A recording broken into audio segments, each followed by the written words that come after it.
Fall here in northern Minnesota is so fleeting. We have a few weeks of achingly glorious colors, and then it's gone, like a puff of smoke.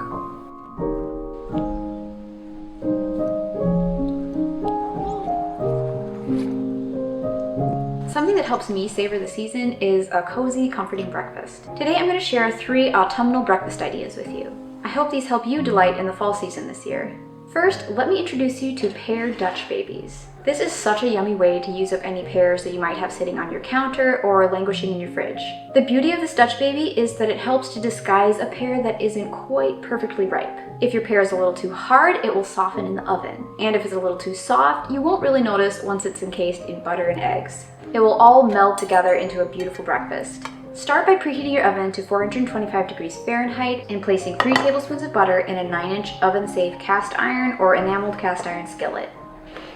Put the skillet in the oven to melt the butter. Just make sure to keep an eye on it or the butter will burn. Now crack 3 eggs into a large mixing bowl.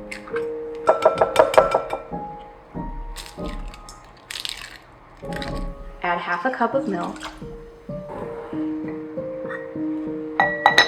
1/2 cup of all-purpose flour,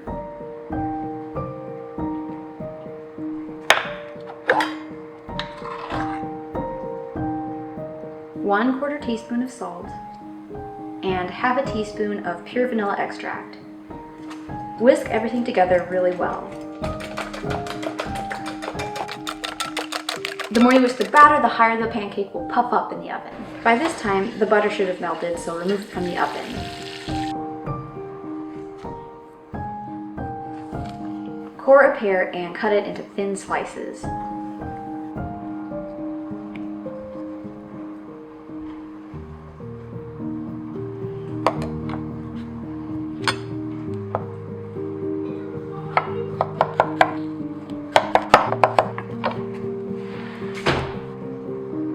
Pour the well-beaten batter over the melted butter in the skillet. Arrange the pear slices on top.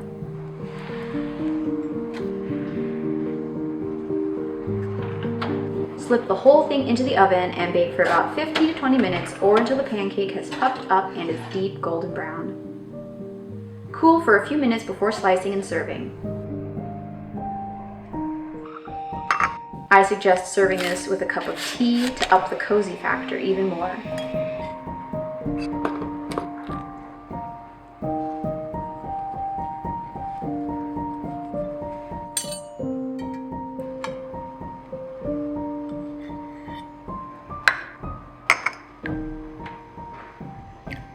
I like to drizzle a bit of maple syrup on top of the Dutch baby, but you could use a caramel sauce as well.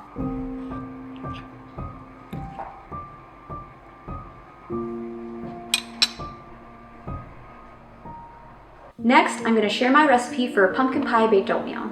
This is the perfect fall breakfast. It has all those lovely autumnal spices. Okay, preheat your oven to 350 degrees Fahrenheit and place 1/2 cup of butter in a square baking dish. Place the dish in the oven to allow the butter to melt. Don't forget about it. Place 3 cups of rolled oats in a large mixing bowl.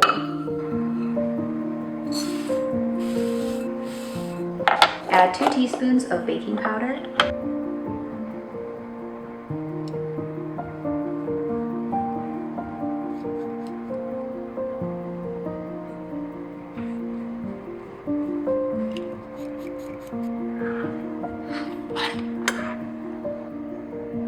and 1 teaspoon of salt.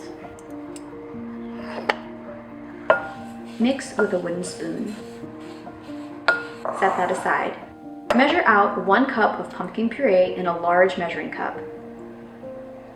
Add 3/4 cup of milk, 4 eggs,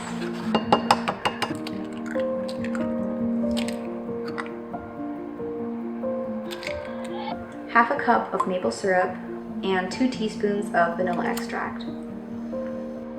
Whisk that together very well.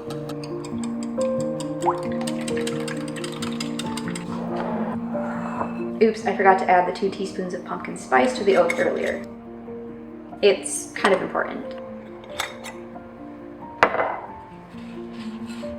Okay, the butter has probably melted by this time, so take it out of the oven. Pour the wet ingredients over the dry ingredients and mix well.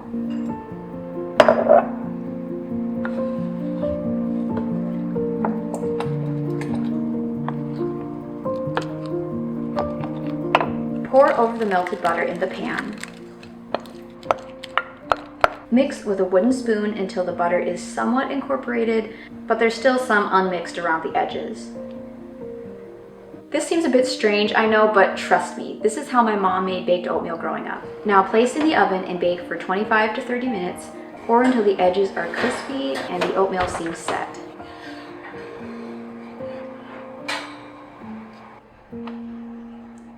Allow to cool for a few minutes and serve with maple whipped cream.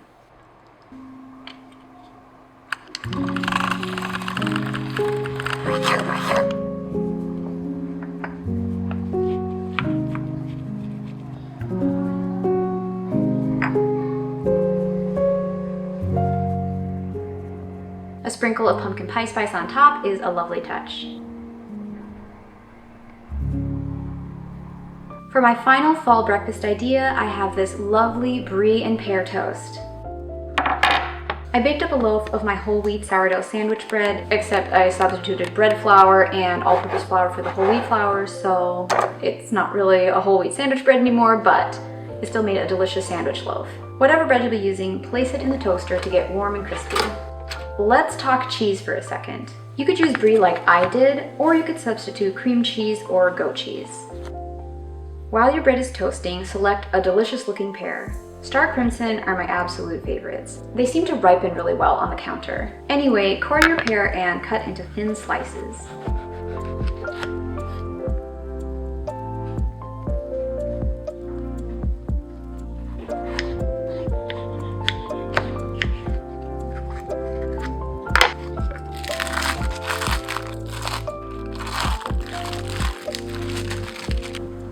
Slice your cheese as well.